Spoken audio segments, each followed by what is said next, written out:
Pärnumaa rabade keskel asus kunagi Võlla mõis. 17.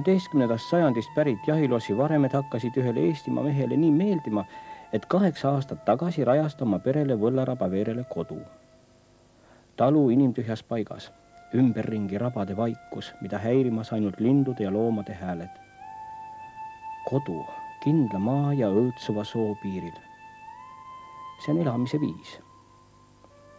Iga metsatukk ja rabasopp on saanud juba nii omaseks, et seda ollakse meeldi valmis ka võõrale näitama.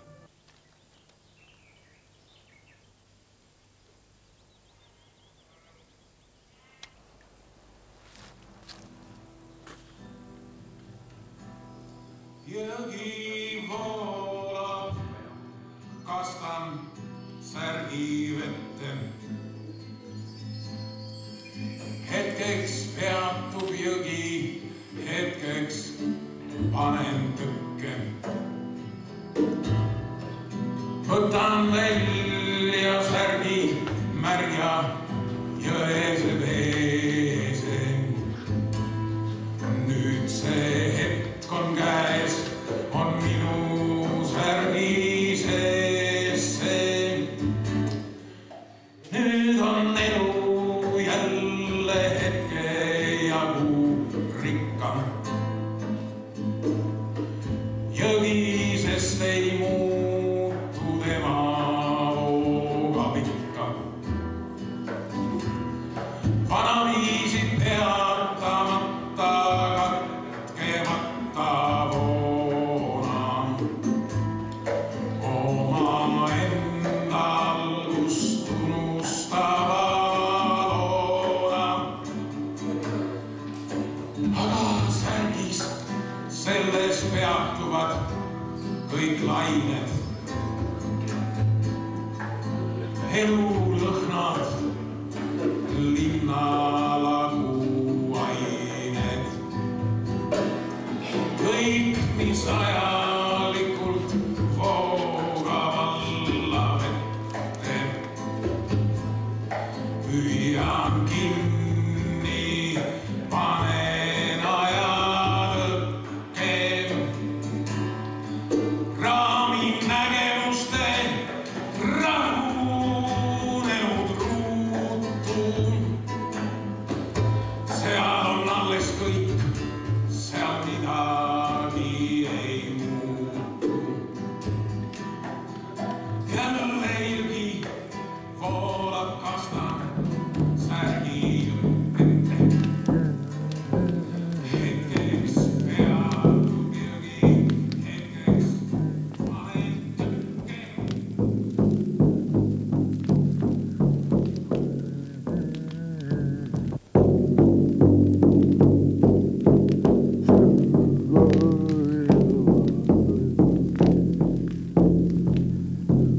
Et laukad ohvreid nõudsid, sellest annavad tunnistust siiani püsinud nimed, nagu Triinu Laugas, Anne Auk, Neitsi Haud, Jüri Soo ja teised. Läbi tule pidid Laukasse jäänud hinged leidma tee taevasse. Võllarabas peetakse vanadest uskumustest siiani lugu. Ohvriplatsil süüdatakse tuli ja põristatakse šamaanitrumme iga kord, kui mõni koduloom oma elu peab andma.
oleme siis jälle Neitsi rabas.